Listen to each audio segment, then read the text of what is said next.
بسم اللہ الرحمن الرحیم۔ نبی کریم صلی اللہ علیہ وآلہ وسلم کے ساتھ جنت میں داخلے کا وظیفہ۔ رسول اللہ صلی اللہ علیہ وآلہ وسلم نے فرمایا، جس شخص نے صبح کے وقت یہ دعا پڑھی، رضیت باللہ ربًا وبالاسلام دینا وبمحمد نبیًّا، میں اللہ کے رب ہونے پر، اسلام کے دین ہونے پر اور محمد صلی اللہ علیہ وآلہ وسلم کے نبی ہونے پر راضی ہوا، تو میں اس بات کا ذمہ دار ہوں کہ اسے ہاتھ سے پکڑ کر جنت میں لے جاؤں۔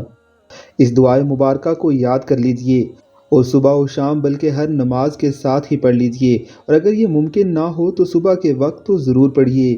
انشاءاللہ العزیز آپ بھی ان لوگوں میں شامل ہو جائیں گے جن کا ہاتھ رسول اللہ صلی اللہ علیہ وسلم پکڑ کر خود انہیں جنت میں لے جائیں گے۔ اللہ ہمیں بھی ان لوگوں میں شامل فرمائے، آمین ثم آمین۔